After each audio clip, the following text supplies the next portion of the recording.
I actually found the time before CES to break this all to you. Yes, it is regarding the R9 9950X3D2 and R7 9850X3D. So if I may, let me just pull this up here and then I will share my screen and we can get right into it.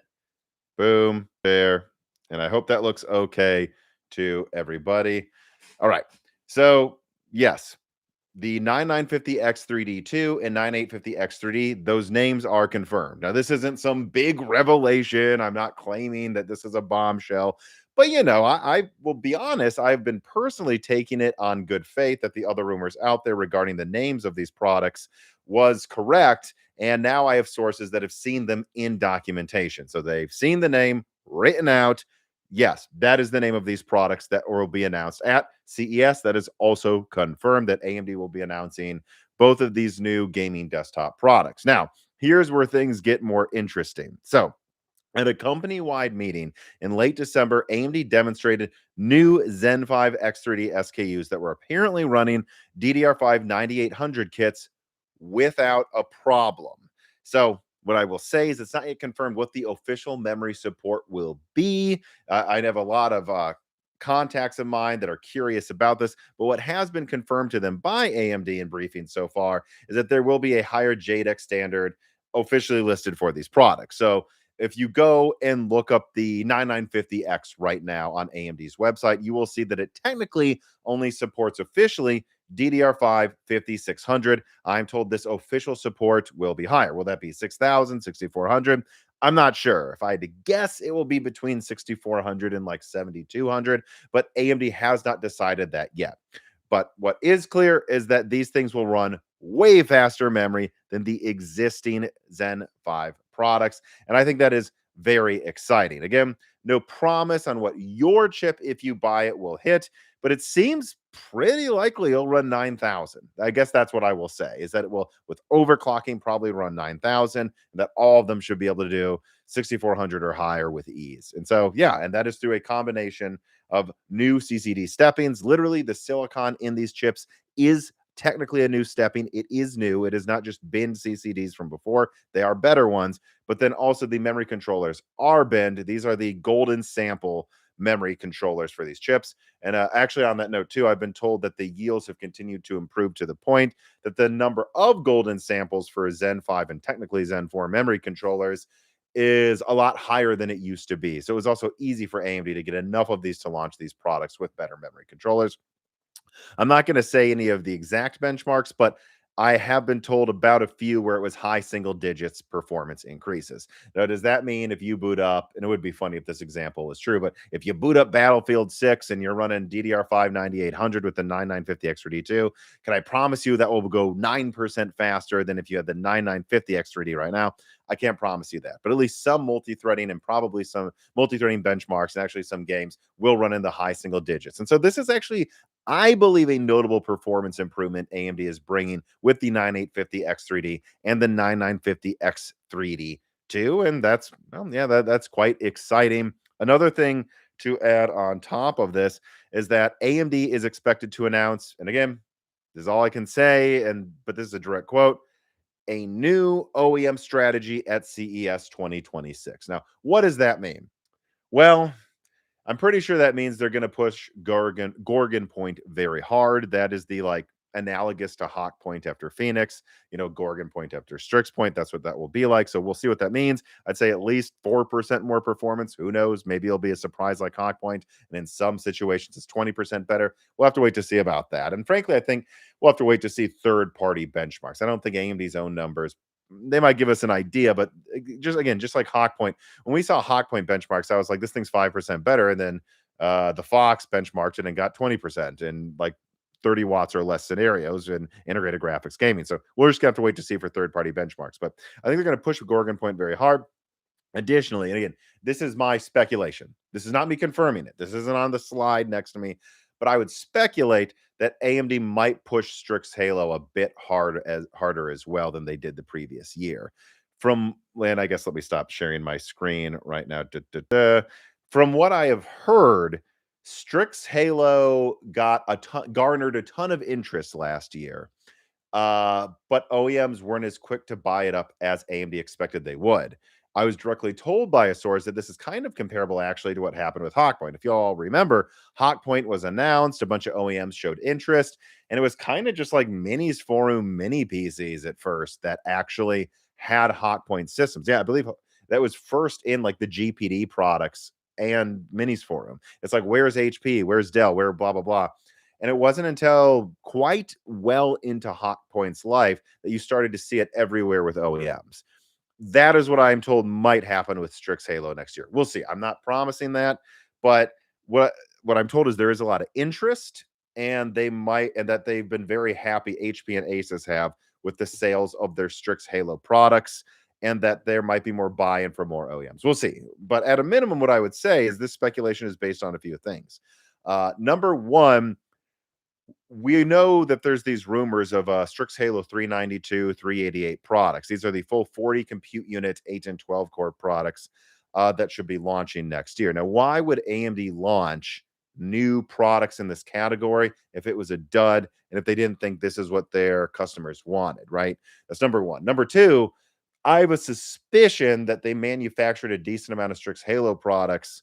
And remember, Strix Halo comes with RAM included. That was, I believe, the short that I put out today was talking about. And so they may have manufactured a lot of these Strix Halo kits before the RAM shortage. And so they might have an opening here to really make a push into laptops with these things that they had before the RAM shortage started. And now OEMs are more interested. So we'll see. Again, that part, all speculation by me. But apparently there's going to be a huge laptop OEM push by AMD next year. I'll be very curious how they handle that and if they actually have the RAM supply to get through it. If they do, again, that will be one of those things that raises questions like, why was AMD ready for this when other people weren't? I don't know. We'll have to see. But at a minimum, very excited about seeing these new 9950 X3D2 and 9850 X3D products launching next year. And products launching that if you already have a system, at least you don't need to buy new RAM to put this product into your motherboard. So I think that's another reason to also push it very hard. But on that note, before I continue to the other leaks and subjects of today, let me say two things. Number one, please like this video. There is over 600 of you watching. Let's get to at least 600 likes. But also, and don't skip, this is actually an important sponsor for today. This live stream is sponsored by Silver Knight PCs. This is a disabled veteran-owned and operated pre-built PC and PC parts company headquartered in North Carolina, and they ship to FPOs and APOs as well. Now, the reason they wanted to buy one more ad from me before next week, because they had a couple ads that they bought last month in December, is that they say that they will have prices going up, I think, next week. And they actually wanted to have this ad go out so all of you know that if you've been sitting on if you should buy one of their new pre-built PCs or any of the other products on their website, they're basically just a mom and pop Micro Center or Amazon, so you can buy all types of hardware components from them, that you should do it like today or this weekend before prices go up, because they, just like every other retailer, has access to knowing like what prices will be in the new year, and the price increases start next week. And so they wanted to buy this ad. And why would you go with them? Is it because they're so nice to you, trying to get the word out before prices go up? No, it's also because they have 3-year system warranties on parts and labor with paid shipping both ways in the continental United States. They also have per component warranties in the event that you upgrade the graphics card in your desktop. They will honor the warranty on any other part that breaks within it. And also, they don't cheap out on parts like cooling, motherboards, whatsoever as well. I think most of their power supplies come with 5 to 10-year warranties. And on top of that, their warranty is fully transferable with no paperwork involved.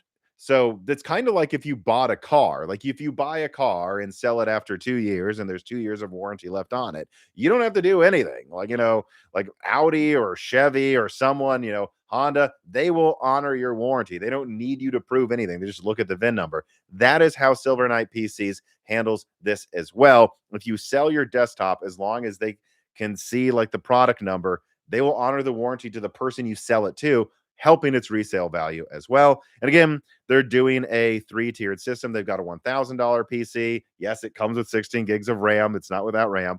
And a 9060 XT, a 15, and then they have other options as well. Prices will continue to go up for these after this week. So if you're thinking about getting a good pre-built, get it now and get it from them. And also when you do so, use offer code Broken Silicon. you will get 10% off everything on their website site wide. This is your last chance to get fairly priced PCs. And if you get one of their PCs that comes with a Zen 5 or a Zen 4, I should just say AM5 product, well, you'll be set to upgrade to the 9950X3D2 or 9850X3D. So again, Broken Silicon gets you 10% off all of their products on their website. They reached out to buy one more ad from me before prices go up so that you know this is your last chance to get these products on their website. Please check them out in the link in the description. They've been a sponsor of this channel for years. They're really great people. They've been on a Broken Silicon as well. They're worth supporting if you're on the fence. So please check out Silver Knight PCs through the link below and use offer code Broken Silicon today. All right. Now let us move on. So I just talked about the 9950X3D2 and 9850X3D. Let us now move on to the 5090 supply cuts that, yes, you're going to get it from me, whether you like it or not. There's going to be a bit of gloating today. Let me open this up, entire screen. Boom, share. Let's go back to this here. And then, oh, I should acknowledge something as well. Oh, I forgot to mention this before. Yeah, so I want to be clear. I'm aware there are other leaks out there about a 9850X3D running DDR5 9800. That can't be a coincidence. This could have leaked maybe intentionally by AMD. I don't know. But yes, that is the same number I was told they are running 9950X3D2 and 9850X3D products at. And so I just have to give credit to HXL that he discovered this. You know, I am not the first person to say DDR5 9800, but I will say that this is not the same source as the people I talked to. I double checked this. And so this gives further credence to what I've told you all today about Zen 5. Glad I did not forget to mention that. All right, now let us move on to the next subject of today, which is that, yes, what I said about the RTX 5090 being effectively end of life. And again, people, I said effectively. I didn't say literally Nvidia would do it. New reports coming out are backing this up. And I have to mention this because there's been some real charlatans and hacks last year, basically trying to bash all the reporting Moore's Law Z has done, trying to warn you about prices going up, you know, shamelessly just letting Jensen pinch off some lies into their mouth and swallow it, and then regurgitating PR talking points. And it's true. What I said is true. And just to be clear about this, I'm going to put what I said a few months ago on screen. And you tell me if this sounds really any different than the reports that have come out, which is that I said they're not literally going to cancel anything, as you can see. What you're going to see is much less 5090 supply. And because of that, will you be able to buy one? Technically, yes, but the prices are going to skyrocket. And they've already done so. So I hate to say it. I don't want this to happen, obviously, but I did tell you so. And the people that told you the 5090 supply would be fine in 2026, stop listening to them. They continue to mindlessly shill for Nvidia, and they are unreliable websites. Please do yourself a favor. I think a lot of people were burned by these websites last year that I honestly don't know what they get out of attacking people like me that try to warn you about this stuff. And I'm not the only one doing it. I got to point that out. So this is a reminder. And by the way, an important reminder, because there are times that this can still happen. Maybe I've seen these reports. You're in a Walmart, you see a 5090, probably not a Walmart, but well, maybe, and you see some 5090 for $2,000. I don't know. There's probably still a few 5090s at MSRP at like random micro centers in the United States. If you do find one for MSRP, get it if you actually want to get a 5090, really ever, because they're throttling supply, like I warned you, and prices are going to skyrocket. So there you go. Final warning on the GPU thing. If you find them at MSRP, at least short term, they're going to go up in price. Don't listen to the people telling you they won't. All right. Let us now move on to the next subject here. Let me go to this and stop sharing my screen briefly. Quite a lot of updates, but you know, I've been off for a couple of weeks, so I guess that's not really a surprise, is it? Let us go to this here. Oh, and a reminder that if you want to submit a question, do so now. You know, do not hesitate. I notice tipped questions more easily.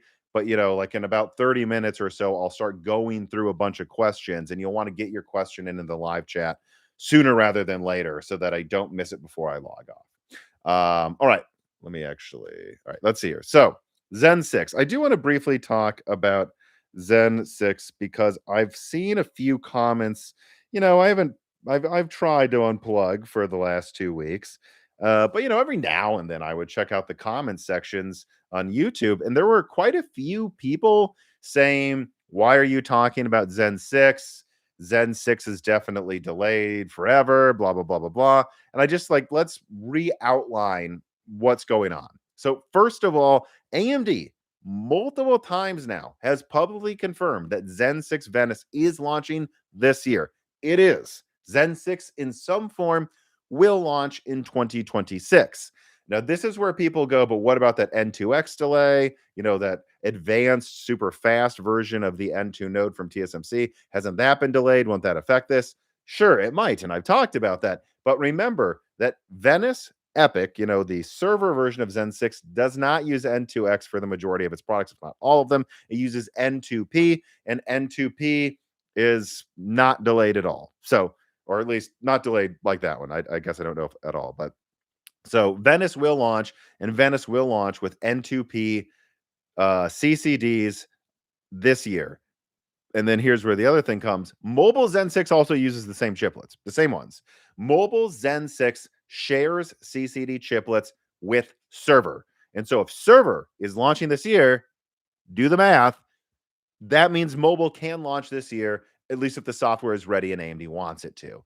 Furthermore, you have to remember that both Zen 6 Medusa Halo and Medusa Point products have an IO die with CPU cores built in the compute units built in. They don't need to use even the 2 nanometer CCDs to launch. Like the Zen 6 Medusa IO die comes with 10 cores built in. So that could launch without 2 nanometer even being ready in some capacity by the end of this year. Again, if AMD wants to. So again, just to recap, 3 nanometer is what's actually required to launch some version of mobile Zen 6. 3 nanometer is being used in Arrow Lake right now. It sure as hell isn't delayed. So AMD can launch it if they want to. On top of that, even if you wanted to add the extra 12 core CCDs to mobile Zen 6, that is not using N2X. That's using N2P, which is shared with Zen 6 Venice, which AMD has confirmed multiple times is still launching this year. So, am I promising you that Zen 6 laptop will launch this year? No, but it can if AMD wants it to. That has not changed. It certainly could. And frankly, if AMD really wanted to do some form of desktop launch, it's plausible they just launch without N2X and then save that as like a Zen 6 refresh late 27 or something. I think that's totally plausible that they will do that. But I do want to clear that up because there seems to be a lot of confusion out there about when Zen 6 will launch. And the answer is Zen 6 launches this year. I just can't promise you all of Zen 6 will, and probably desktop won't. Does that make sense? Okay. All righty. Now let us move on to another subject of today. Du- du- du- du- du- du- du. Here we go. RAM shortages. Hey, did you guys know there's been some RAM shortages? Just kidding. Of course I have. Like every single freaking thumbnail is talking about RAM shortages over the past couple of weeks. And I don't think a lot of it's new information. I mean, we I warned you guys months ago. This was frankly, I've been warning you prices would go up since early 2025. But I've been more honed on the RAM issue for months now. And I don't really have that many updates except that yes, expect prices to go up, like I just told you during the ad read, actually, at least for the next 3 to 6 months. Now, does that mean it won't continue after that? No, that's not what I'm saying at all. In fact, and this is something that's not really new, but I don't think enough people are talking about. I am told that the Windows 10 to 11 upgrade cycle is also making this quite a bit worse than it needs to be.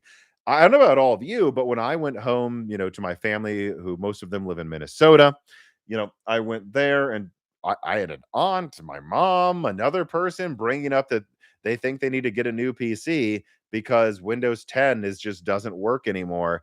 And now they're scared because they're reading in the news about all of these RAM shortages. I also spoke with a retailer on the phone today. The person confirmed that, yeah, a lot of people coming into stores are desperate to upgrade because Windows 10 is just breaking. In fact, this person talked about Windows 10 to 11 upgrades that are corrupting the install and the Windows 10 keys right now. And this is a huge epidemic. So there's a huge problem right now where people are feeling forced to upgrade. A surprising thing I was also told is that actually maybe 10 to 25% of them are trying out Linux. Interesting. Again, bad news for Microsoft. Screw them, though, for making people upgrade to Windows 11 for no reason. I mean, they could have just kept supporting Windows 10. Windows 11 is just Windows 10, let's be honest. But I don't know. I I just think it's worth noting that it even if there wasn't a RAM shortage, there would be some price increases going on right now because of this giant Windows 10 to 11 cycle, and Microsoft could not have timed making Windows 10 obsolescent, forced obsolescent. Uh, they couldn't have timed it any worse for consumers. So, yeah, it's going to be brutal. It's going to be really brutal over the next 6 months and possibly over the next 12 to 18. But outside of that, I would really caution against jumping to conclusions and panic buying. Genuinely, I would really I know there's some channels that are kind of just turning into rage factories and hey, if that's good for their blood pressure and makes them happy, God bless. But for me, I just try to get you the facts. And the facts as of now are things will be brutal. I warned you a lot that you should upgrade at the end of last year. If you have not yet, I will say I've been looking around. Strix Halo products are still reasonably priced for the most part. At least the laptops from HP are. I know someone that got an insane deal actually on the Asus Strix Halo laptop with 64 gigs of RAM for under 2 grand. So I will say that if you still haven't gotten an new laptop and you need one, Strix Halo laptops seem to be kind of a steal right now compared to the other products that are going up in price. So look out for that. But otherwise, if you've missed the boat and what you have is enough to last you for a while, do not panic buy. There are too many channels telling you this is going to last for 3 years. Well, there's absolutely no evidence to support that. None of the experts I talked to say that. Do not panic buy. Do not fuel this any more than you need to. Um, and if you want, to see what was I going to say? Like if you want to see an expert talk about this, let me share my screen. I cannot promote this podcast enough. This is an actual expert, not a wannabe expert that has made a fortune in memory. This person believes things will be better by the end of 27, if not a little better by the end of 26. Although, again, this is where I need to caution things.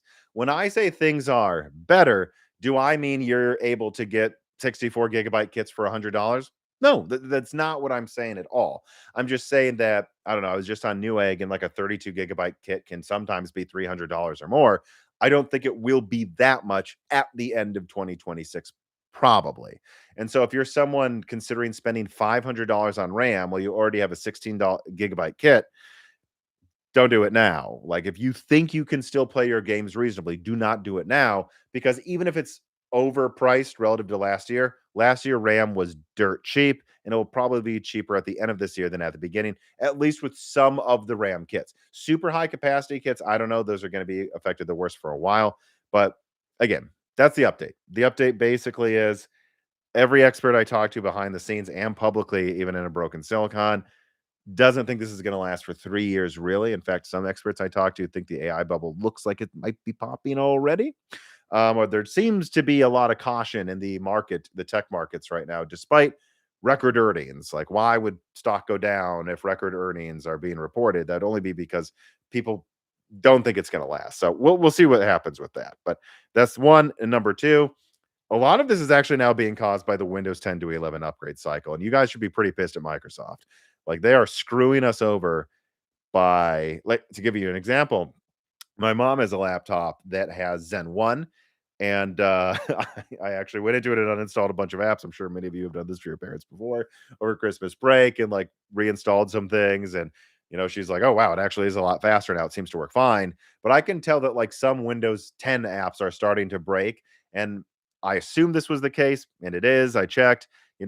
Zen 1 APUs are not supported by Windows 11, basically for absolutely no reason than to try to force you to upgrade.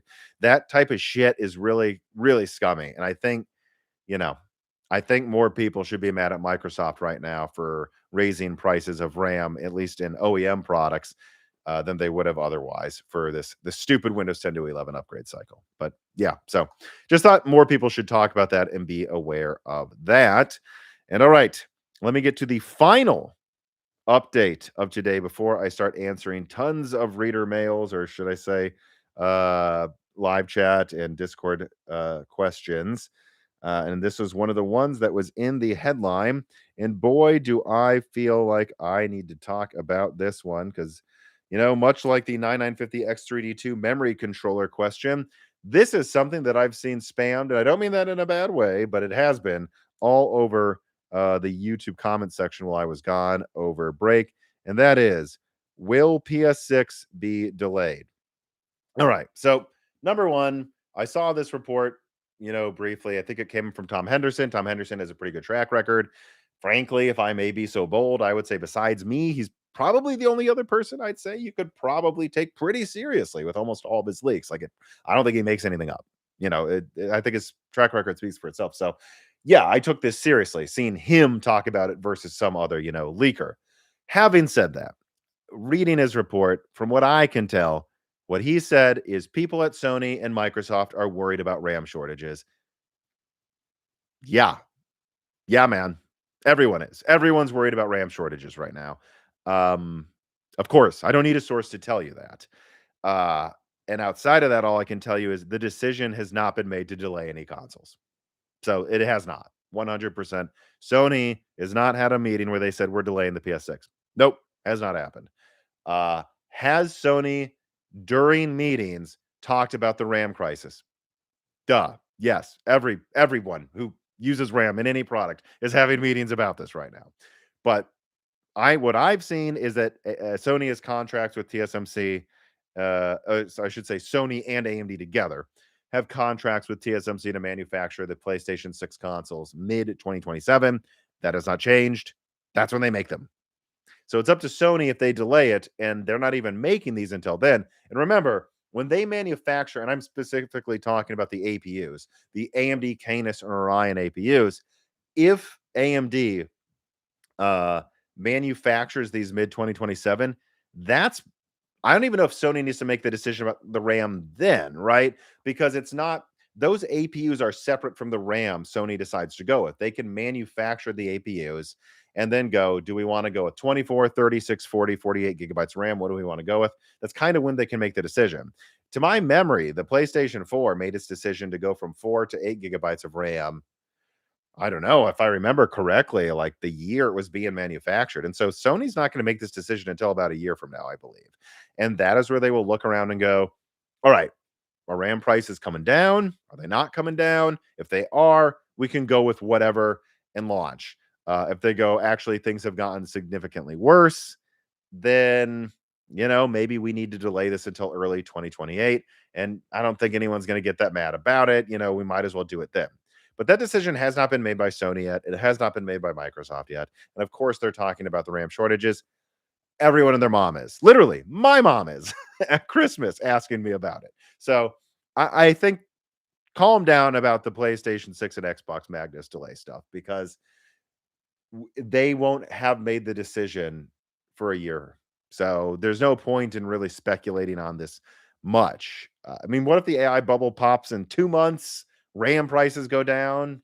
What if the opposite happens? This decision has not been made yet, and that RAM shortage or not, by the way, they don't make this decision until they would not have made this decision until the end of 2026, anyways, probably. So I just wanted to say that because a lot of people are curious about it.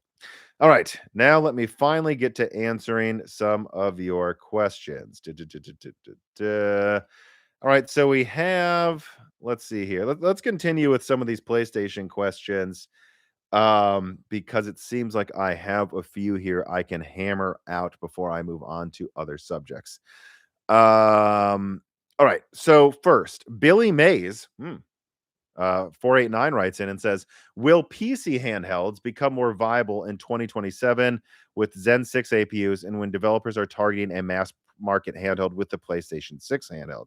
So will PC handhelds become more viable? Well, they seem viable. PC handhelds are an exploding market right now, but when developers target a mass market handheld with the PS6, So I guess the question you're basically asking, Billy Mays, presumably between filming infomercials, is that with the PS6 coming out, will this like kind of set a standard that makes other handhelds become a standard in PC? I don't know about that. I wouldn't say they're not connected. I guess let me put it this way. I'm assuming there's some degree when you ask this question, Billy, that you're wondering what will happen with the Steam Deck 2. Am I wrong? Like basically, if you ask about a PC handheld, you're pretty much asking what's going to go on with the Steam Deck 2. And my suggestion would be that Steam tends to not use the latest tech. I mean, look at the Steam machine. It's using 3-year-old a 3-year-old 6 nanometer GPU when it launches. It's actually cut down and bad yields of it from what I can tell. Um, I mean, I think the Steam Deck 2 will launch after the PlayStation 6 handheld, most likely. And that's because Sony will do this, planning for whatever amount it is 20, 40, 50, 60, 80 million units sold. They will mass buy the supply, which will give them the best price. And then they'll start manufacturing that. I don't know how many Steam Deck 2s Valve expects to sell, but my suspicion would be that they expect to sell about 10 million or so. So they're not going to get as good of a deal as Sony, but they're still going to want to be able to target pretty much, I think, PS6 handheld performance or a bit better if I had to guess. And so that means, well, what are you going to do? Make it cost more or wait? I think the answer is wait, especially because, the Steam Deck came out after the PlayStation 5 and it is a console. So I think Valve will wait until 28, maybe 29 to launch their console. Will the PlayStation 6 handheld make it more viable? My hot take is not really because the Steam Deck 1 has already laid the groundwork for making handhelds viable in the first place. If anything, the Steam Deck made the PS6 handheld seem more viable, not the other way around. Will developers targeting this level of performance in the PS6 handheld help them more easily target a similar level of performance in a Steam Deck 2? Sure, but then I could say, but before that, there was this other handheld, and before that, and it's really all started with the Steam Deck. The Steam Deck deserves an immense amount of credit, in my opinion. So that is how I would answer that question. All right. Volto writes in and says, so what current GPUs would you say are safe to last until the end of the PS6 generation? Based on your leaks for the PS6 console, the performance of today's GPUs are more than powerful enough on the mid-range because they are more stronger than the PS6 handheld. Yes, sure, but do you want to game in 1080p for 10 years? Because that's might be what the handheld does. Anyways, he continues, however, the RAM would determine it all. Suppose we go by the lowest estimate of 24. So you're saying the lowest estimate is 24 gigabytes in the handheld. I would agree that's probably the lowest they'll go with. It would mean any GPU that currently has 24 gigabytes of VRAM will be safely last a long time. Would 16 be the current day 8 when you can somewhat get away on lowest textures at low resolution? So let's back up. If you say is 16 gigabytes the new 8, I think we got to be clear about which time period you're starting from. If you think about it, let's just say late 2027 is when the PS6 launches. So, I mean, almost 2 years from now, a year and a half at a minimum from now, maybe 2.5 years from now, that would be like in 2018. How did we think about 8 gigabytes in 2018? Did we think about it like 16 now? Maybe. Kind of, right? Certainly when Pascal launched, that's similar to it now. And so, yeah, I mean, I would say, in 10 years, or in other words, at the end of the PS6 generation, which will be in 10 years from now, because it's not even out yet, I think 16 gigabytes will be like 8. Does that mean it won't be enough for 1440p, though? Not necessarily. I think 1080p is going to be seen like 720p is in a few years. Like 1080p is pretty old and low resolution, if we're being honest. I mean, I can game with almost any mini PC I have in 1080p 60. So I think, yeah, 1080p is going to look like 720p in a few years.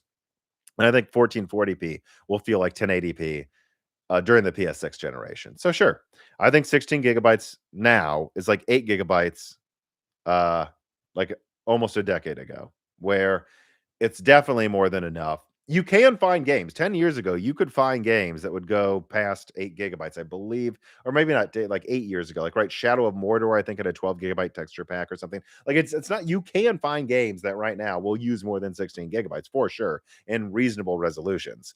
But it's pretty rare, and I think 16 gigabytes is going to last you quite a long time. And certainly, Falto, 24 gigabytes now will be like what 12 gigabytes was with like if the 2080 Ti had 12 gigabytes, yeah, I mean that would have lasted you until about now at most resolutions. I do think 24 gigabytes will, but then there will be games that need 32 gigabytes probably in just a few years. But that will be the exception, not the rule, not the rule at all.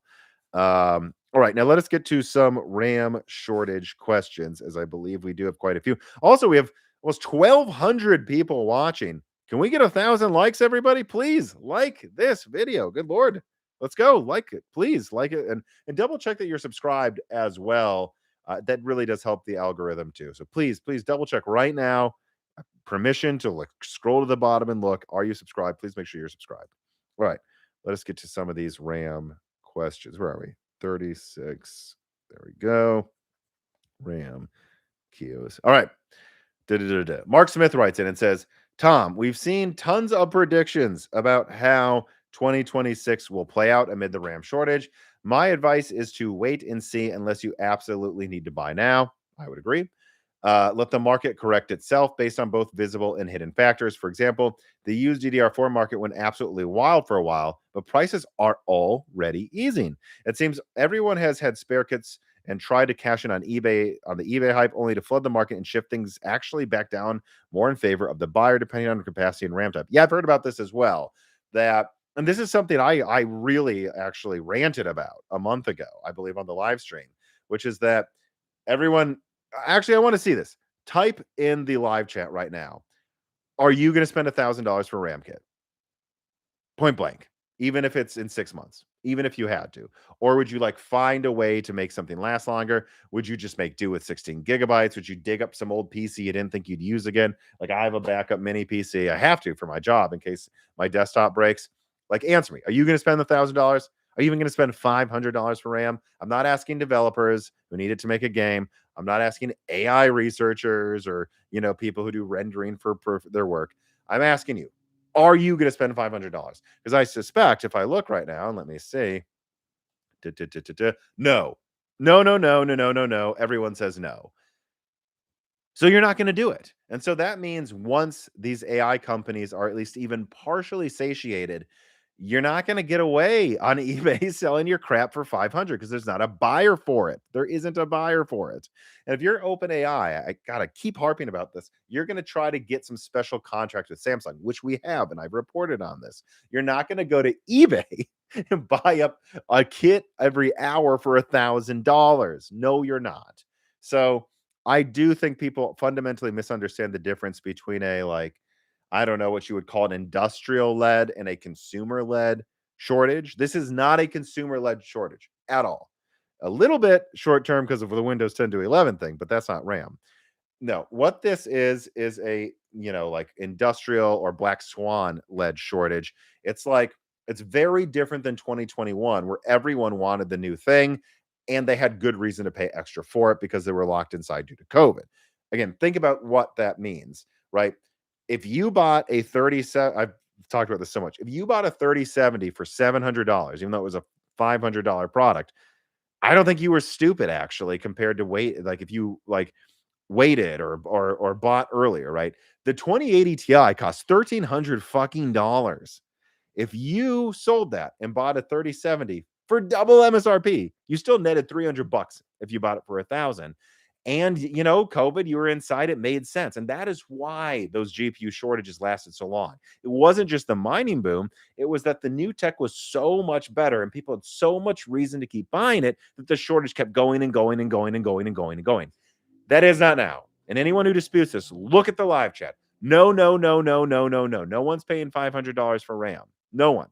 And so there is going to be a cap on how long this can go in the consumer market to a degree. There is going to be. There is. Does that mean it lasts till 28? I don't know. But I suspect it will at least start getting better in like 9 months or something. Now remember, I said getting better. I did not say it will be back to normal. But what do you define as normal? Because don't shoot the messenger. I don't think 2025 was normal. I think RAM was ridiculously cheap compared to usual. Like it was at record lows. That wasn't normal either. So just keep all of that in mind. Da, da, da, da, da. Let me see another question here in the RAM stuff. Let's see.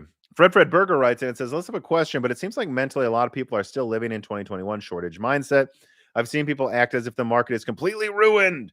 And while I wouldn't say it's great, it's not nearly as bad as 2021. For example, my computer cost me just over $2,000 about a year ago, and now a similar spec build, not just the RAM, but the entire build is now 2,200, meaning it's 10% more. That's a meaningful difference, but it's not apocalyptic. See, timing the market isn't necessary, I don't think, and people can still get generally what they want and get a good system. What are your thoughts on this? I think that's true as of now. We still need to see what happens to GPU pricing. But like, yeah, I think generally speaking, this is correct, right? Like, think about I mean, during the mining boom, power supply costs went up. Do you guys remember that in 21? Again, right in the live chat. Give examples of ways you remember prices going up in 2021. I want to talk to you guys about this today. Like, I remember power supplies going up. I remember motherboard costs going up because they're using them to build mining rigs. And then I remember GPU costs going up because the new GPUs were fantastic and they could be used to mine. And by the way, it wasn't just AMD. Nvidia was better at mining too. So everything was selling for mining, not just mostly AMD or something. That's what made 2021 so bad. Right now, power supplies aren't going to go up as much. Monitors are at record lows in pricing. So if you build a full system, especially one that includes the monitor, I mean, your monitors are cheaper than last year. Your power supplies are probably going to be cheaper than last year. Motherboards a little more, heat sinks more, CPU possibly less, RAM more, GPU a little more so far. Soon, probably decently more, depending on which one. But overall, in 2021, you probably spent twice as much on a PC as you thought you'd need to. I don't think it's going to be twice as much overall. And so again, it's not the same thing. In fact, and I've said this many times, I think the worst thing to worry about right now when it comes to RAM isn't the price so much as if any of it's even available in the first place. That's my concern, is that so much has been sucked out of the market short term. They just won't even have RAM for 6 months. It's not even about the price, but we'll have to see how it plays out. All right, let me see here. Let me put this full screen for this question. Uh, boom, boom, boom. Right. So I want to put this on there because this is a video I think a lot of people missed, but I think it's one of my most important videos of 2025. Uh, Blake writes in and says, do you think AT3 may have users bring their own RAM cards? Now this is a funny question here because this leak was something that talked about AMD doing something very different when it comes to how they will do their low-end RDNA 5 graphics cards. Namely, what AMD plans to do is have the bottom one, AT4, share a graphics chiplet with their little Halo APU, meaning it uses LPDDR5X, and then AT3 uses LPDDR6 or LPDDR5X. Conceivably, that does mean AMD could make a bring your own RAM graphics card in a couple of years. They could. They could sell graphics cards for like 250 and say, add your own RAM. But I don't think they're going to. It's a funny thought. If the but again, let's really think about when these products are launching, late 27. Some of these graphics products won't launch until 28 after the other one, the flagship's already launched or something. Yeah, I don't know. I don't think AMD is going to do that, especially because it would wreak havoc on their ability to segment their stuff. Like if I had to guess, what they're going to do is have a low end 16 gigabyte card, probably, and then have a 24 gigabyte mid range card. That's what I'm hoping they'll do because it'll be very funny. I really hope. I hope that it'll be funny if like the RTX 6060 has 12 gigabytes of GDDR7, and then AMD just has like 24 gigabytes of LPDDR6 with like a similar amount of bandwidth, or a reasonable enough amount of bandwidth. And they're like, "Yep, the second NVIDIA gives you more than 8 gigabytes. We're giving you 24." That's my hopes, but I don't think they're going to let you bring your own RAM kits. Mexi Man and Cheese writes in and says, do you think Intel missed a golden opportunity getting rid of Optane? It seems like they probably could have made a ton of money with it right now. Maybe. Maybe. But once again, I have to do it. Don't hate me, but I'm going to quote Eggleston because he made a very good point in this podcast about Optane not really being, well, what ended up being the main benefit of Optane is not what Intel's customers wanted. So when Intel originally unveiled Optane, I remember I was excited. They said, we're going to bring near RAM speeds to SSDs and near SSD capacity to RAM kits. And they basically promised that, like, you know, they would have 1,000. And this is, look it up. I believe there's presentations that shows this number. Like, they said it'll be 1,000 times faster than current SSDs. And they said that the RAM kits that use Optane won't be as fast as like DDR3 or DDR4, but they might be like in the ballpark. They might be like half as fast, the same magnitude of speed. And what we got was not even close to that. The RAM was really slow, and the SSDs weren't actually any faster than the normal SSDs, really. They were in terms of like latency and like, random read write time, but it wasn't enough to really feel like uh a wildly faster product than what Samsung could just give you with a standard SSD, with fast sequential read and write. So it completely bombed. And so what was left? Well, what was left, right? If you're not going to deliver on the speed promise, the thing that Intel then doubled down on is persistence.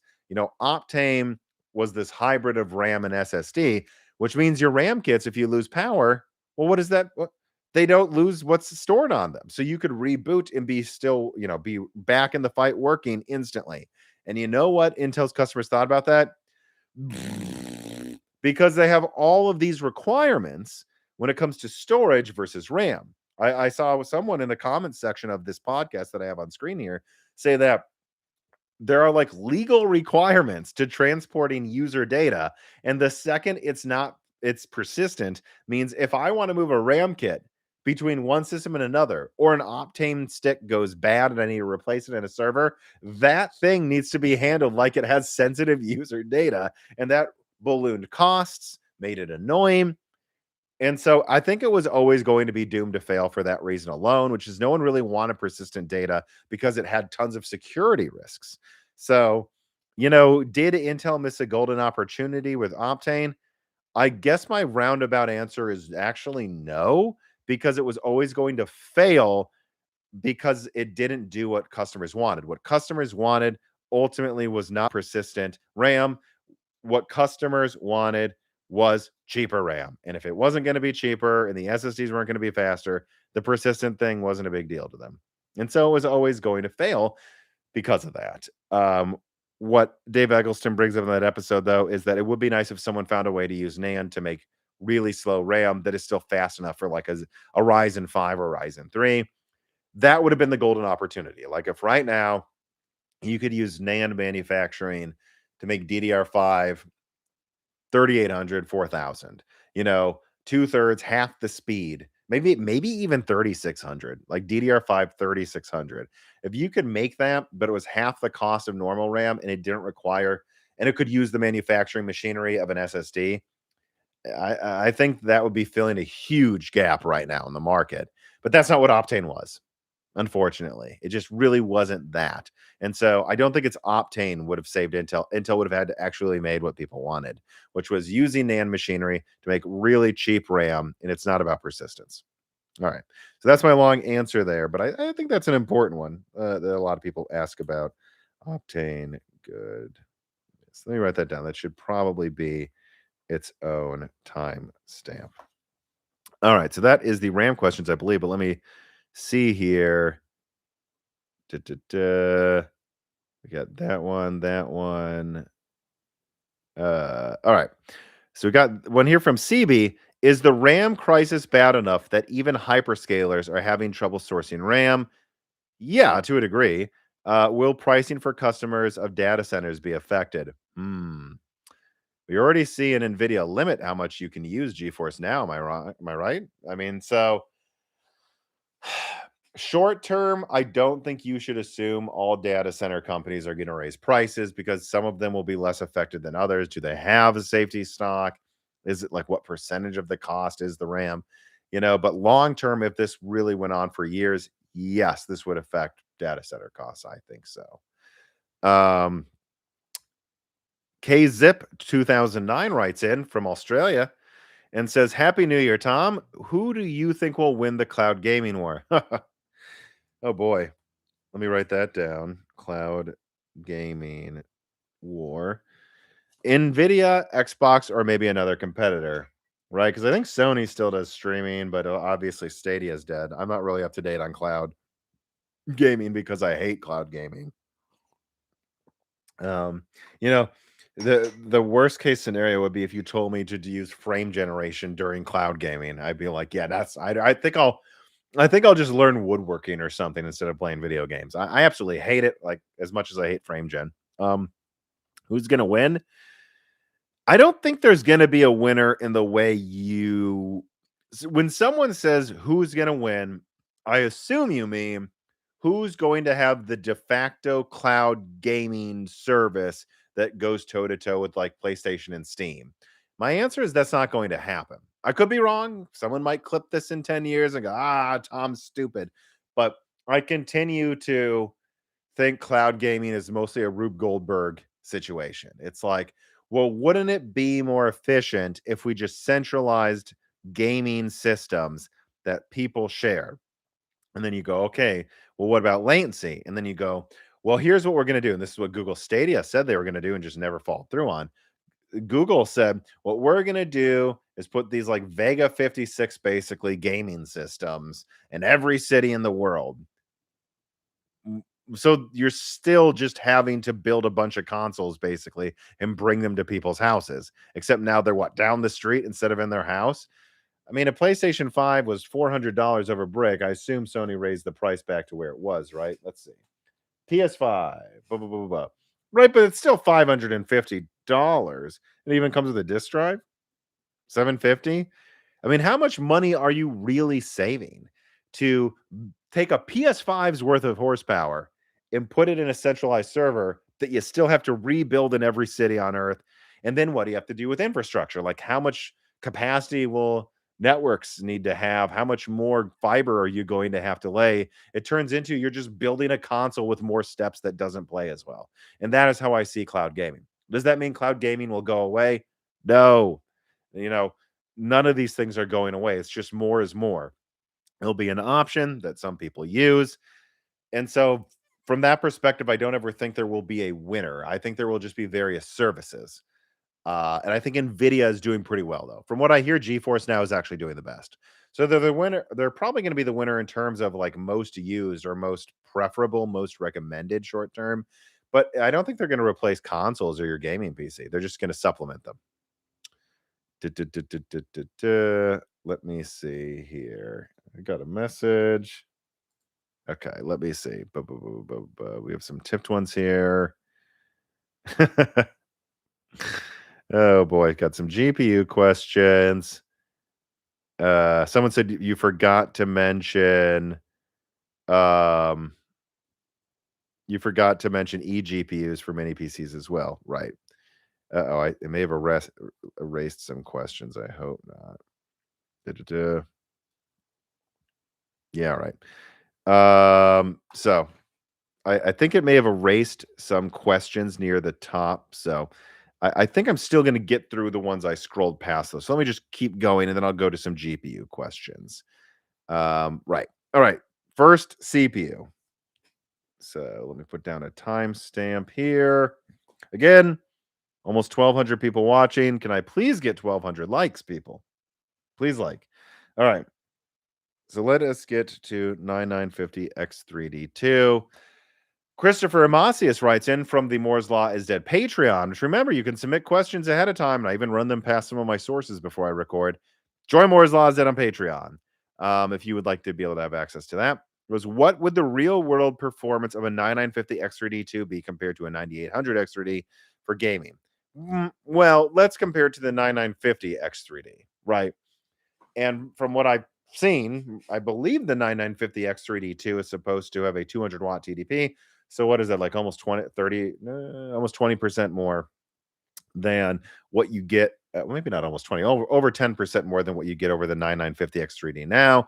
And then you're also going to get a faster memory controller. Then you're also going to get Vcache on both chiplets, which some apps won't benefit from, but some will probably disproportionately benefit a lot. And so I think it's going to be a bit all over the place. And again, I'm comparing the 9950 X3D2 to the 9950 X3D without the two. I'm not going to compare it to the other ones. We'll get to that in a second.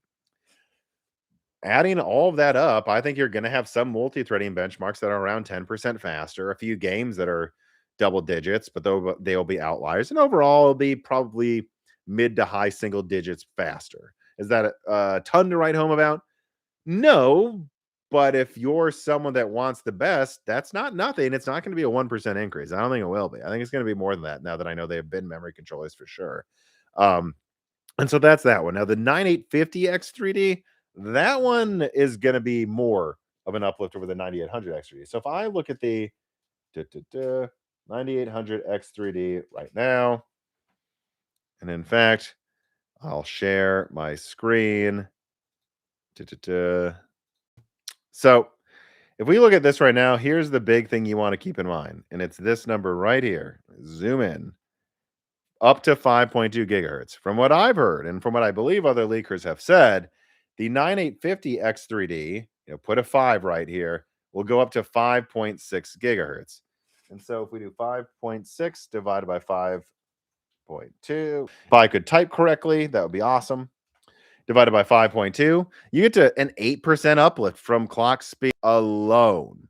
Clock speed alone, you go from 5.6 to 5.2 to 5.6. And so then add on top of that the possibility of using 10 to like 30, 40% faster memory. Yeah, I don't know. I think the 9850X3D and some apps will be 10% faster than the 9800X3D. And so I think that's going to feel like a much bigger uplift. And again, remember right now, AMD is a full like 35% better than Intel gaming. They add another 10% or more to that. I think they'll keep their lead in gaming that they have right now, even with Arrow Lake refresh. Okay, let's see here. Now we have all right. HMS writes in, "Hey Tom, I recently bought a new 5060 gaming laptop and looking back, 2025 was a terrible year for laptop gamers. No AMD competition, stagnant 8 GB VRAM cards from Nvidia, awful Nvidia drivers, and then Windows 11 continues to enshittify." Now he goes to be honest, Strix Halo and Lunar Lake and Arrow Lake Mobile beating expectations were bright spots, but HP basically had a monopoly on Strix Halo all year and Intel had to run to TSMC. So what can laptop gamers expect in 2026? And what dramatic steps can OEMs take to offer consumers better products? I mean, OEMs are at the whims of the RAM market for the first half of the year at least, so I don't know what to say to them. But what I will say is hopefully more of them allow you to upgrade the RAM yourself. If you're an OEM and you're like, oh, we're only going to have laptops ship with 8 GB of RAM again, which there's rumors that might happen. All right, Dell, all right, HP, but you better let people upgrade that. You better. And if you can, maybe you have a laptop with DDR5. Maybe you have a RAM kit lying around from a mini PC, and then you can swap them or something when you want to. So that's what OEMs can do. What OEMs can do is actually let you upgrade your frickin' memory.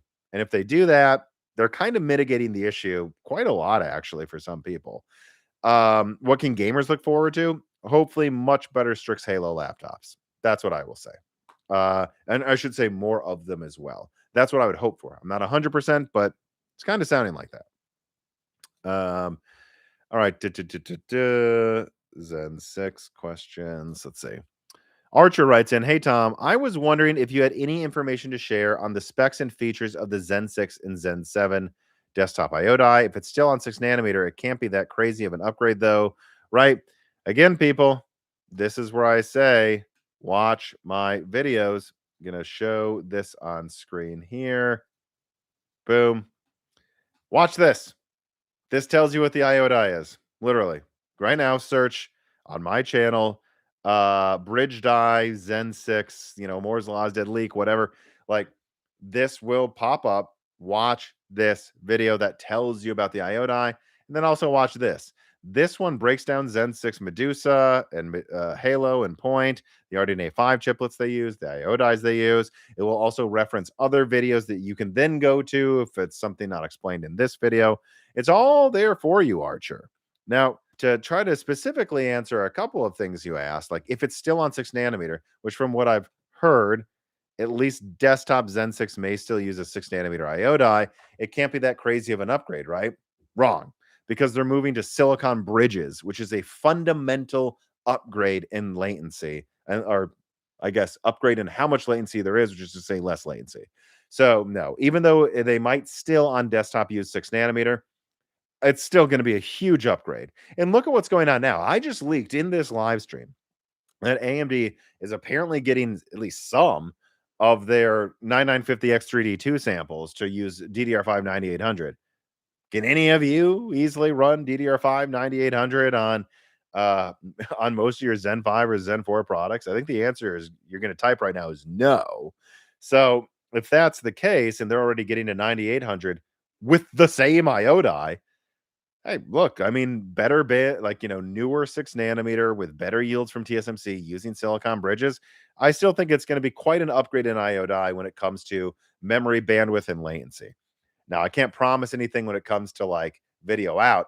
In fact, I heard some rumors that maybe it won't even have it for like the cheaper models. I'm not confirming that. I'm just saying, so we'll have to see. But no, they can still make the memory bandwidth and memory support much better, even if they keep using 6 nanometer for the IO die for all the reasons I just mentioned.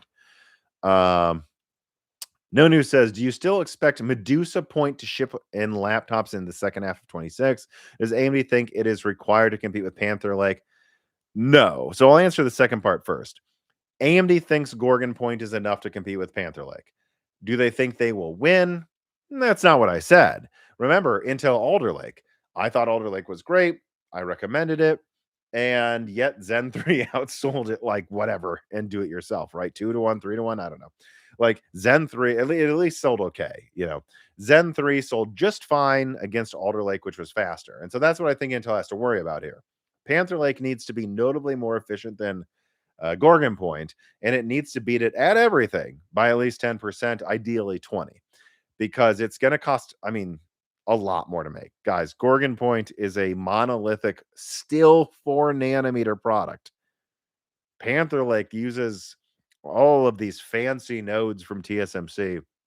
It's going to cost an advanced packaging that Gorgon Point doesn't require. It's going to cost more to manufacture.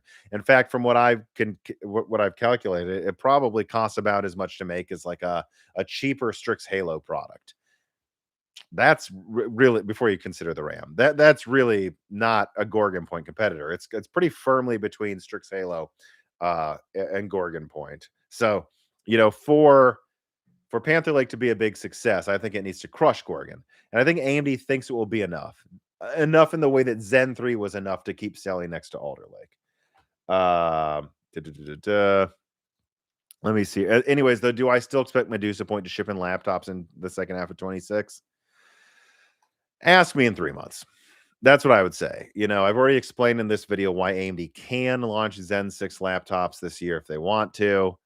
Ask me in a few months, because by then I'll probably know for sure for a multitude of reasons I won't even get into. Like I'll know by then what's going on. I think.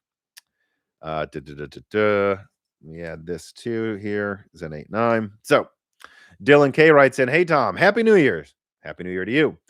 Do you have any rough ideas on what Zen 8 and Zen 9 will bring to gaming yet?" Yes, AM6, and that means faster RAM support and better PCI, a faster and more modern PCIe spec. So, I put out that Zen 8 and Zen 9 video. Actually, let me show that again, because I think that one flew a bit under the radar during the holiday season, and yet I'm pretty proud of this video. Please make sure you check out this video. I know it seems like a meme that I'm talking about Zen 8 and 9, but I would challenge you to go look at when I started talking about Zen 6 and Zen 7 a little bit. It was years before it came out, and I think it's just hard to believe that we're all ready to almost Zen 6, which means in a couple gens we'll have Zen 8. And the big takeaway for this one was the code names Penelope and Nemesis. Nemesis, a really cool code name for Zen 9, but because they're still calling them Zen this far in the future, what that tells you is that they still plan to use the basis of a Zen for a long time without upgrading to some new thing like Intel did with Core Ultra. So that tells you AMD is going to stick to, not slow, but moderately fast and steady wins the race over moonshots. It also tells you how far ahead they're planning, and that it will use AM6. I think that's important, because I know it's like only one of a few details so far for Zen 8 and 9, but telling you that if you have an AM5 motherboard, you'll be able to upgrade to Zen 6 next year and then Zen 7 a year or two after that, meaning by 2029, you're still on AM5. And then in probably like 2030, 2031, you'll be able to get Zen 8, but it will require AM6. I think that's important information. But that's really all I can tell you so far, Dylan. Like it is, we are still admittedly talking about products about 5 years away. So it uses AM6, it'll use way faster memory than now. And that's what you need to know about Zen 8 and Zen 9. All right. We have a tipped question here. Muted Millennial writes in and says, is that a shot at millennials? Because they have the mute button on. Shouldn't you be making fun of boomers more than millennials on that one? I don't know. With 5090s at insanity and rumors of 40% supply cuts, is the 5080 the new enthusiast floor? No, 9070 XT is. How high can the price hike go before the super? Oh, I'm not going to make any predictions on that exactly, but let me just check. I always like to do this every live stream, kind of a gut check on GPU pricing. And let me put down a GPU pricing update. So let's see. Because as long as the 9070 XT is kind of close to MSRP, I'm going to keep recommending it, people. Yep, there it is. Told you beginning of the year prices would go up on GPUs. They have. I would still say like 660, so 10% over MSRP for a 9070 XT. It's not bad. I mean, that's still cheaper than when the 9070 XT launched. So if you bought now, you didn't buy at the worst time. And what about 9070? What is that looking like? Seems like they're kind of sold out. Really? 9070 sold out. Interesting. Okay. And what does the 9060 XT look like? Because I do like the 9060 XT as well. Nope, like I said, getting to around $400. I hate to be right about this type of stuff, but it looks like I was pretty dead on when it comes to GPU pricing. Let's see how Nvidia is doing. RTX 57 Ti, which is the bottom I would recommend. I think there's one here for MSRP with a rebate. Yeah, so that's still MSRP. Yeah, so I guess if you need Nvidia, I guess get it. I hate when people say they need Nvidia because I find half the time they don't. Same with AMD for that matter. Yeah, 5080, I'm not recommending if it's above $1,000 though, guys. I'm sorry. It's a 16 gigabyte card. It shouldn't cost that much. As long as you can get a 9070 XT for $400 less, don't get the fucking 5080. Like seriously, people. I'm sorry. I'm not going to recommend it.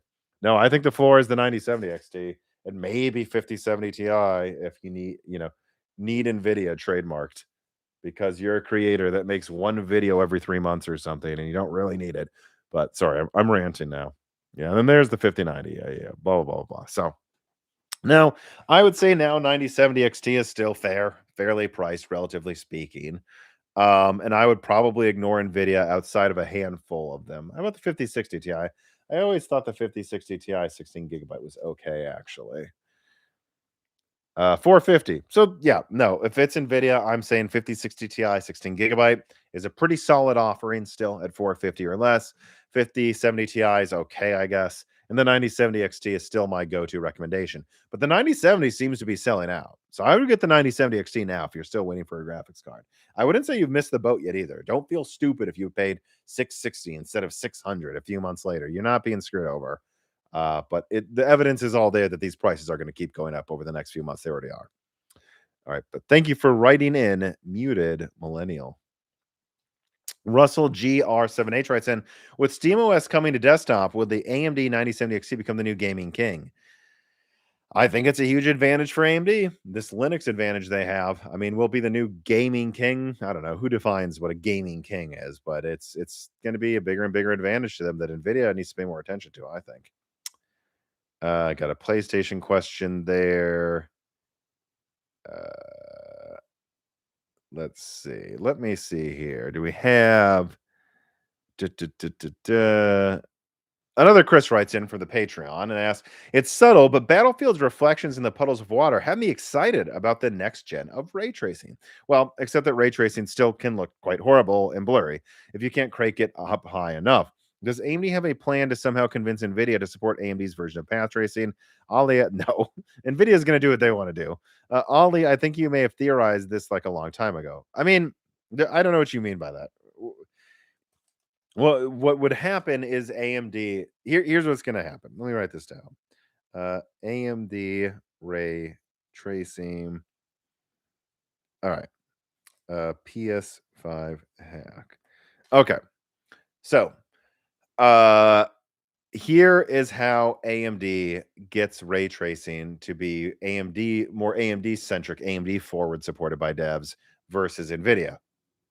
PS6. That's how. Full stop. Like very clearly, RDNA 5 was designed between Radeon and Sony to be a great ray tracing generation.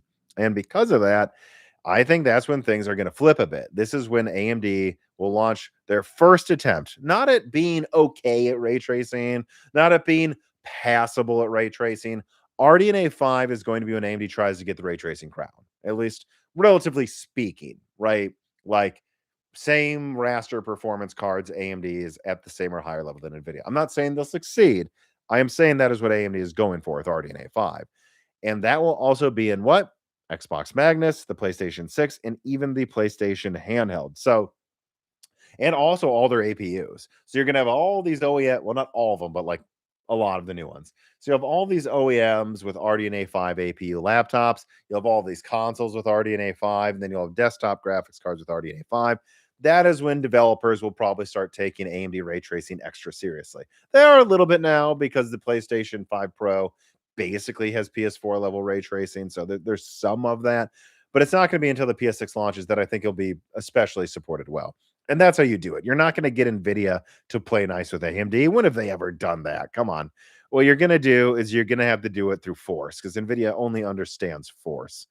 And that's getting devs to support the AMD way of doing things because basically every mainstream gaming device uses it. And that's what I do believe. They will take it seriously. One Ord Lugo writes in, thank you for the tip. I forgot to mention the PlayStation 5 ROM keys leak. Yeah, I saw that and haven't paid much attention to it. To be entirely honest, this is something I'll probably discuss with Dan on the next news episode in like a week and a half from now. Outside of that, I don't have much to say. I really don't follow, console hacks closely. Because I never really felt a need to worry about that. I mean, I can play my games on a PlayStation or a PC just fine. I think it's mostly Nintendo gamers that care about that, or people that refused to ever get a PS3 for some reason. And at this point, I mean, the PS3 is so old, it's like, I don't know. When it comes to those games, you almost want to wait for the remaster. Don't get mad at me for saying that, but that's kind of how I feel. So I haven't followed it closely, but if there is a hack of the PS5, Sony will not be happy. I don't really have an opinion on it, though. At least not yet. IT bagged Derg F writes in. Thank you for the tip. What SKU do you think AMD will release for RX 10,000 high end, a 100 plus CU model? Yes. Or under for the. No, I think they're going for the high end. I think RDNA 5 is 100% going to go for the high end. And by high end, I mean the high end. I think they are likely to launch something with at least 150 compute units, like something nuts. It's about time. And again, AMD follows this pattern. They often skip the high end and then they come roaring back with like RDNA 2. That's what I think they're going to do with RDNA 5. And again, when did AMD do that with RDNA 2?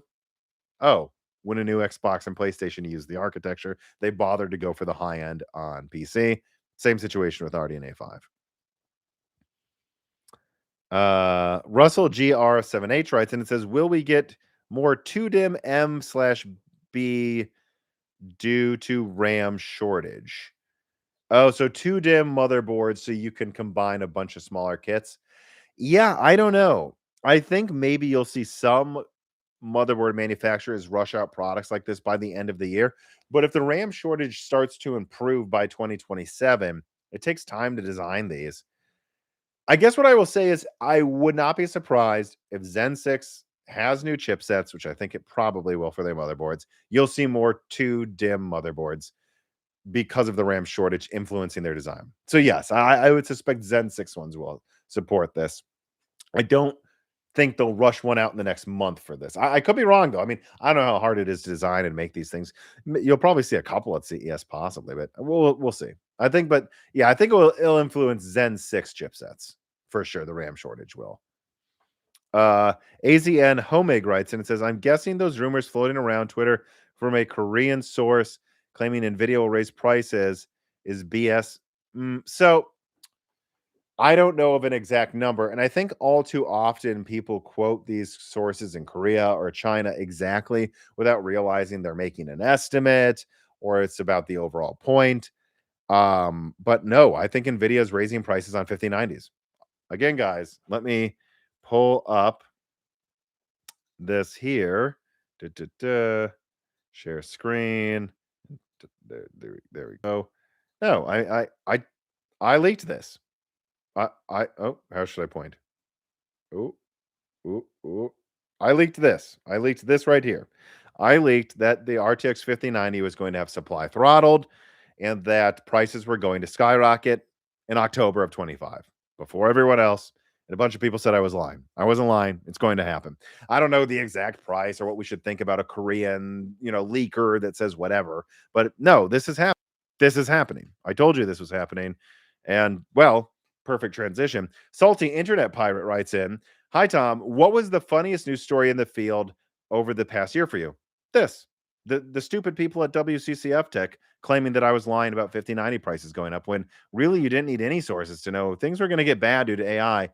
RAM shortage or not, like the AI bubble was going to affect components. So that was probably the funniest thing to me is how many times we'll just say bad writers and hacks that call themselves journalists attacked me and other people and then had to backtrack a month later. Like that happened like 3 times last year. They'd be like, they're lying. And they'd say, never mind, they're right, but we won't admit it.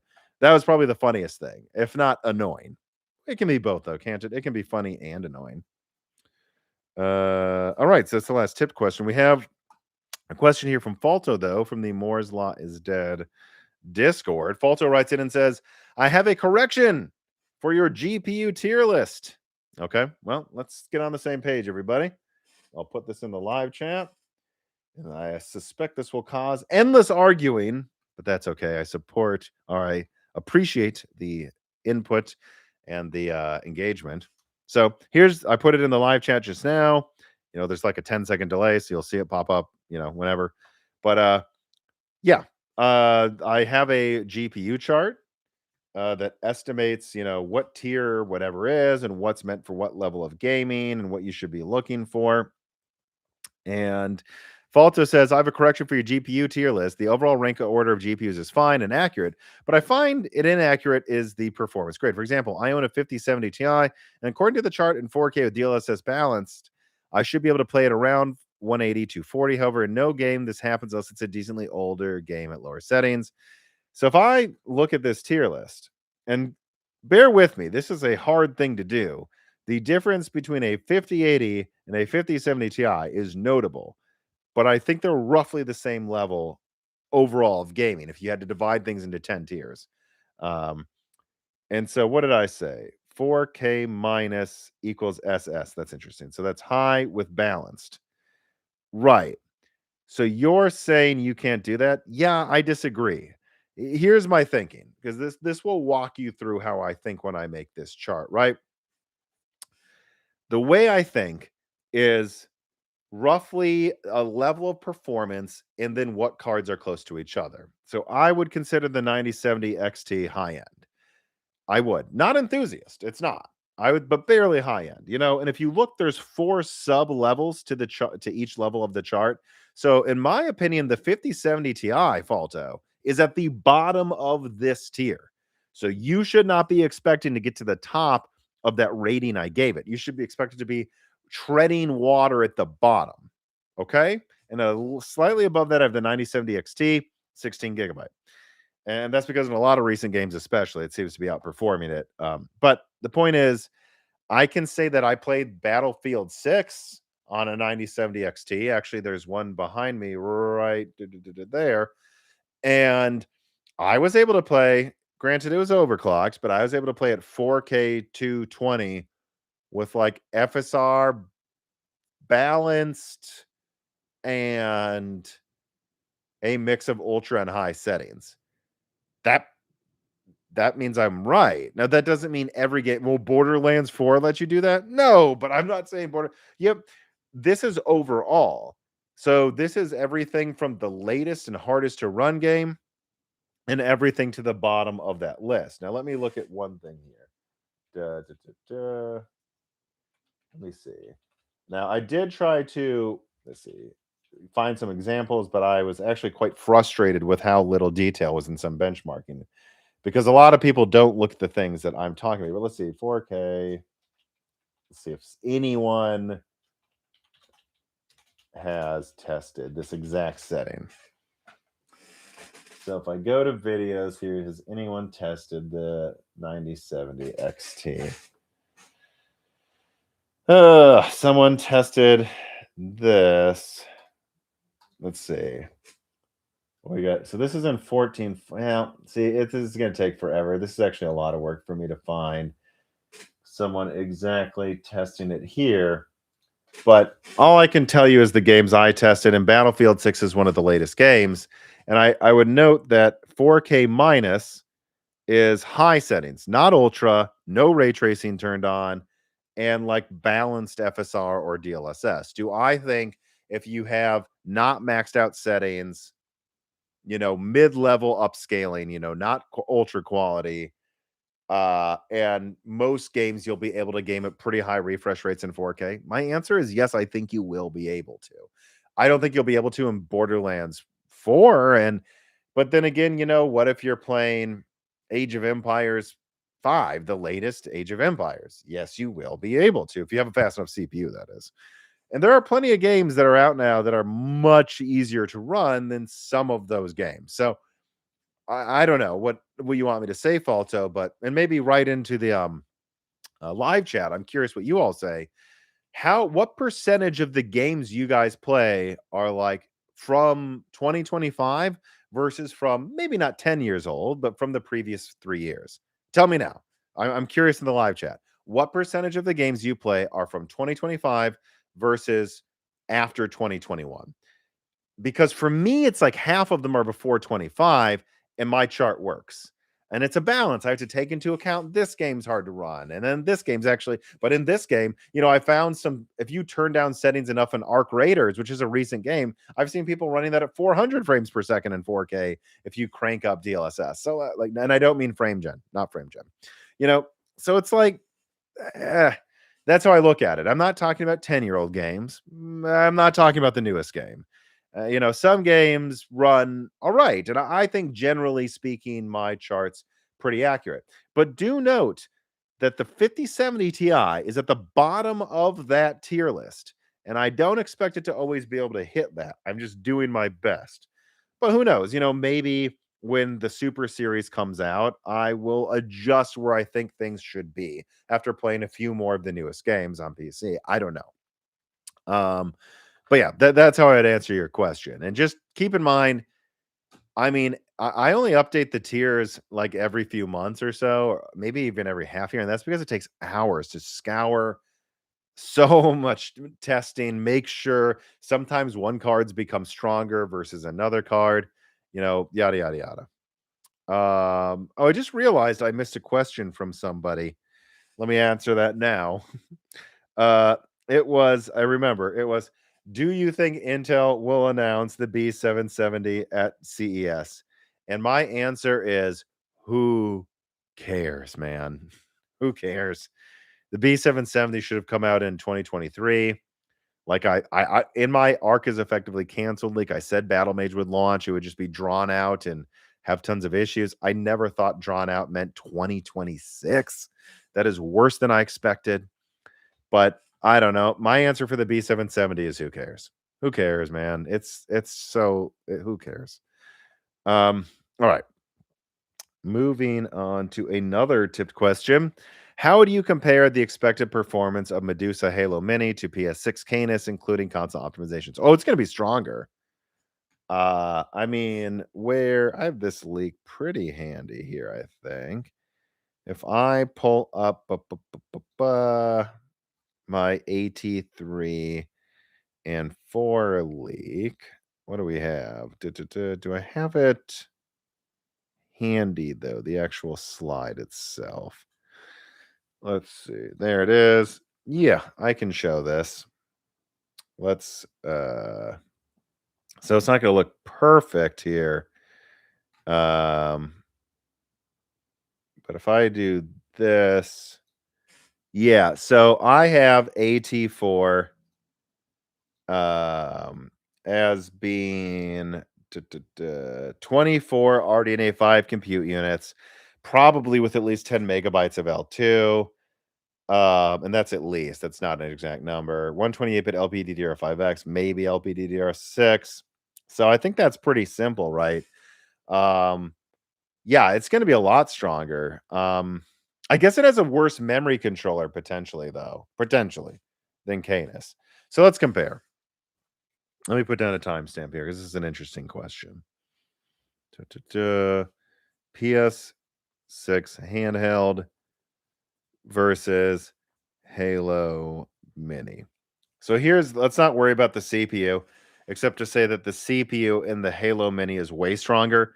It has built into the IO die 4 Zen 6 cores, 8 Zen 6C cores, and 2 Zen 6 low power cores for a total of 14 cores. The PlayStation 6 handheld has 6 cores total, 2 low power, 4 Zen 6C. It doesn't even have a full Zen 6 core. So, in terms of CPU performance, you're looking at 2.5-ish times or something. So, the CPU for Medusa Halo Mini, Billy Mays, is like way stronger than the PlayStation 6 handheld, actually. All right, let's move on to the graphics card. Well, the PlayStation 6 handheld has 16 compute units. Halo Mini will have 24. So right off the bat, you have 50% more compute units in the Zen 6 APU. But then on top of that, I believe if I remember right, the PlayStation 6 handheld in docked mode is like 1.65 gigahertz. Let's just use that to be nice. I'm pretty sure Medusa Halo Mini's graphics will clock above 2, maybe even above 3 gigahertz. So when you put all that together, you're looking at over double the CPU, over double the GPU compute. And in terms of bandwidth, maybe though the PlayStation 6 handheld will have more bandwidth than Medusa Halo Mini. But I also would suspect that the Medusa Halo Mini will have more cache to make up for that. So overall, I would say no. Medusa Halo Mini, it's going to be quite a bit weaker than the PlayStation 6 home console, but it will be stronger than the PlayStation 6 handheld. I would say even after programming to the metal and special like PlayStation optimizations, it'll perform probably at least 20 to 50% better, if not double. So yeah, it's going to be stronger. It's going to be in laptops that probably cost $2,000 though, versus a, I don't know, $500 handheld. So they're not really competing with each other. One is for much more than gaming, and one of them is a purpose-built 10-watt gaming handheld. So, but that gives you an idea of the difference, and I'm sure many people will be wondering that. So I appreciate the question. So I believe I got through all the tipped questions. I believe I got through the Patreon questions, and this is where I go. Are there any final questions before I sign off? Because I'm starting to get a little tired, but I can probably go for another 10 minutes, maybe, or something. So, also, if you have a question and you're in the Moore's Laws Dead Discord supporting us on Patreon, ask whatever free questions you want right now in the after video chat. After video chat thread in the Moore's Laws Talking Discord. Let's see here. 9950 X3D owners left in the cold. Don't know what that means. No. Will Cam 2 be the standard desktop RAM format for DDR6? I have no idea, but my gut answer is no. The Kick 88 says, when is PSSR 2's release date? I don't have an exact date. First half of this year. Anything for budget gaming next year? Yes, a PS4, a PS5. I keep saying it. Maybe Steam Machine. Maybe Steam Machine. We'll see what they launch at. Someone says, "Wasn't there a tipped eGPU question?" There was, but I covered it. Like, I would say, I guess I'll say this too. Um, put down a new timestamp. 2026 budget gaming advice. So, if you ask me, what is 2026 going to be? 2026 is going to be the year that you probably get a console, whether that's a Steam machine or a PlayStation 5, whichever you want. I don't really care. And also the year of the mini PC, right? Like I have to get to testing this or look at least looking into it. I have a minis forum Adam man here where like these types of mini PCs from minis forum and I know I'm blanking. What is it? Not AU Star. Ace Magic makes some pretty interesting stuff, I think, too. Geekcom does as well sometimes. Like those, I think next year is going to be the year of just getting a console or the mini PC. And a lot of these mini PCs have eGPU support, which I have a new one I have one of those to test as well. A lot of mini PCs from these companies can now use one of these things and just plug in a graphics card, meaning you can start with a mini PC that games okay in 1080p or higher, and then later add a GPU. I think that's probably going to be a lot of what people are buying in the first half of this year if push comes to shove, because they won't want to get ripped off. And that's what I'd recommend as well. In fact, let's have some fun.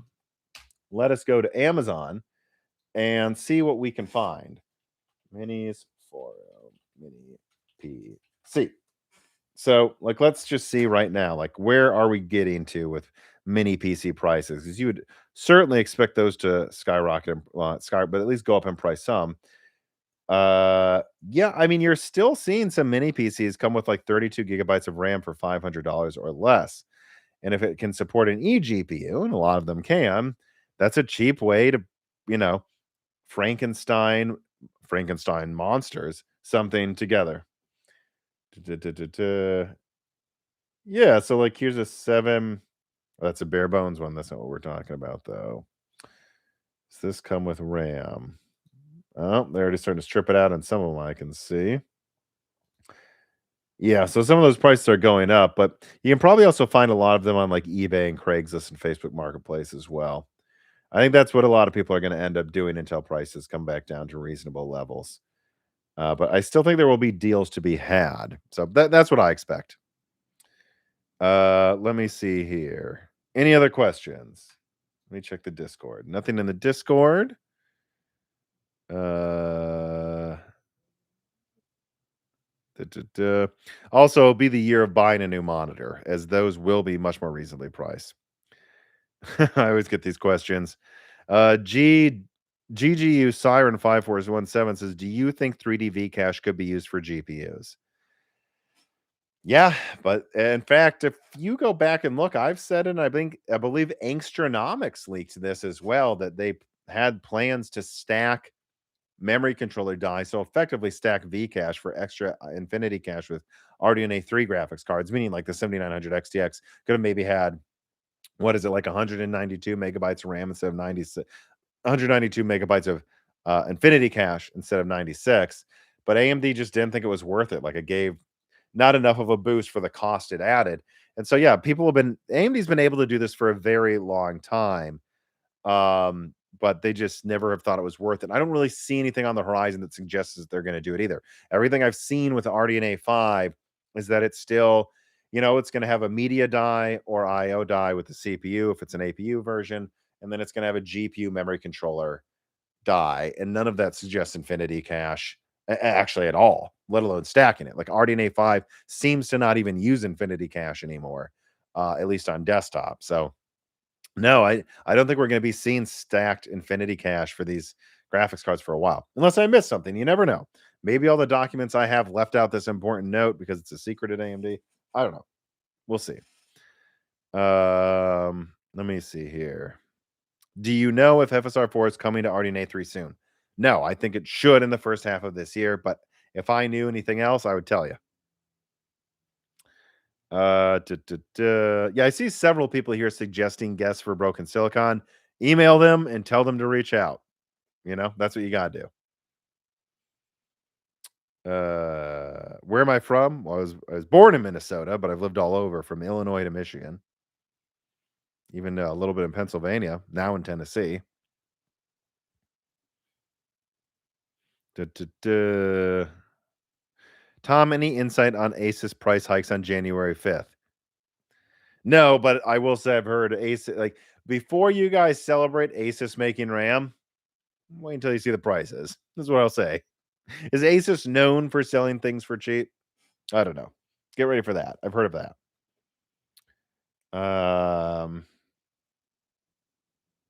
Yeah, I think that's let's see. RDNA 5 and RTX 60 in 2028. Too soon to say. Ask me next year. Um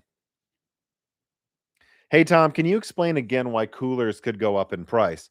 Yeah, I mean, because a lot of the same factories that make heat sinks for gaming systems make heat sinks for servers, and those are all being bought up. So that's why coolers have gone up in price. It's not the fans usually; it's the metal itself. Also, I believe there's been some spikes in metal pricing as well. So that's why.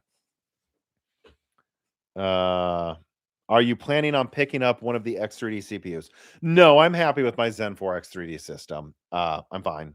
I have no plans as of now. I have a minis forum BD. They sent me one again that I'm going to use for benchmarking some stuff, so I'll show it. Be nice. BD 790i 3 X3D. Actually, this uses laptop memory, which saves money right now if you get one of these. Go look at the previous Broken Silicons for links to where you can get deals on these at Minis Forum. By the way, they're a sponsor of me. That's what I have on my main desktop, and I don't plan to upgrade until I have a Minis Forum like Zen 6 or Zen 7 variant because I like it. I'm sorry, I love it. I love the laptop version of the desktop chip that basically gives you 95% of the same performance without having to buy a cooler or without having to buy a separate motherboard.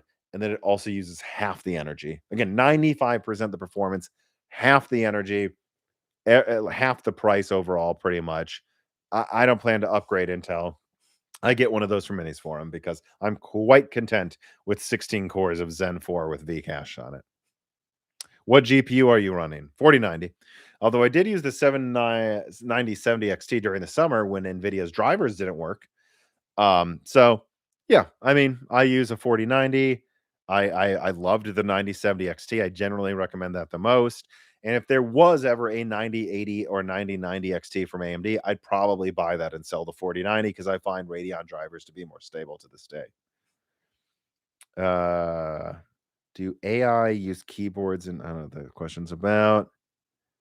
Duh, duh, duh. All right. I think that's gonna do any more rumblings of Zen 6 using 8? No. All right. I think that is going to do it. I've done this. Oh, wait. We have one more tipped question. Don't click away. Miss Hag Miss Ha Gamer Z2V writes in and says, "Do you see that Corsair was canceling their RAM orders from yesterday? Crazy bad pre-R move, if you ask me." Oh, I not. Let me see. Canceling RAM. A lot of companies are doing this right now, by the way. Order, huh? Corsair canceled everyone order from yesterday. Unfortunately, the memory item.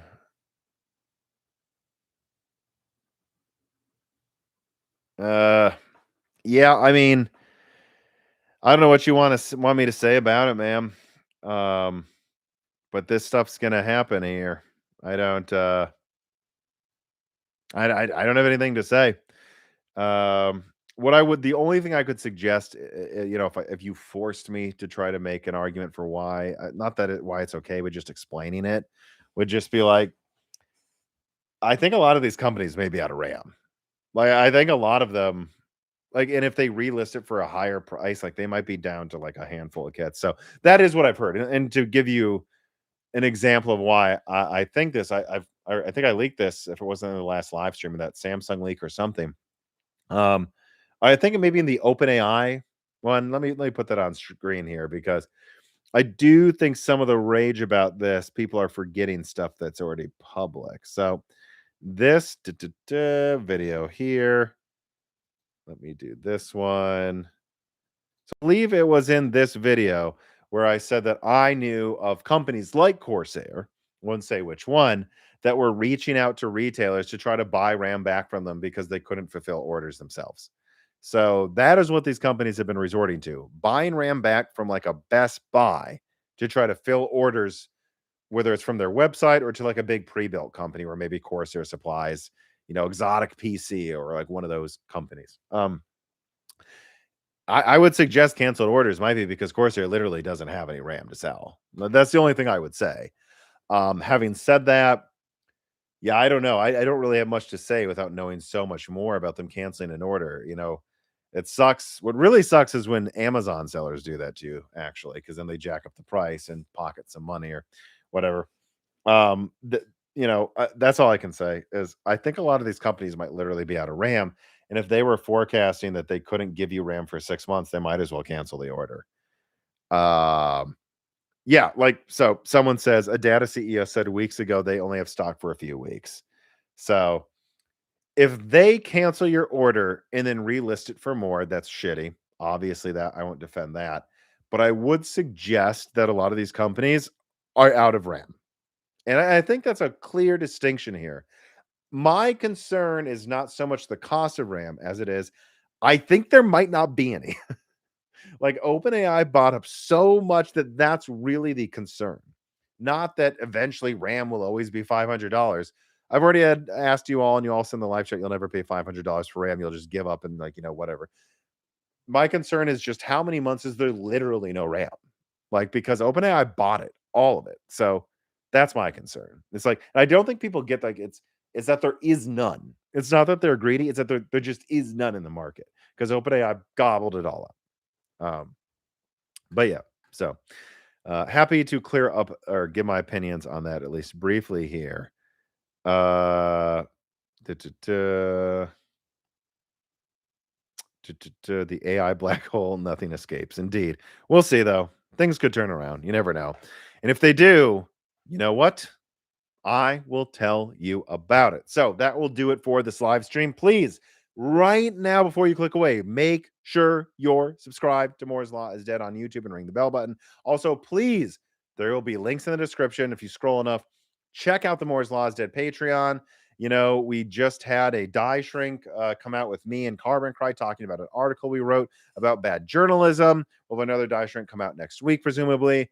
I have the next guest will be a defense engineer. So an engineer that works, well, I can't say too much, but in the defense industry in the United States that has a lot to say about how politics, trade policy, and RAM shortages are affecting systems, even in government systems, and when it comes to defense. So this is a guest that's been on before. You can ask this guest questions if you join the Patreon right now. I'll put out the request for questions after I'm done with this live stream.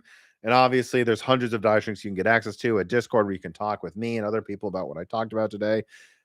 Otherwise, please share this. Please like this. Tell your friends about Moore's Law is Dead. Subscribe to Broken Silicon on your podcast app of choice and give us a review on that app as well.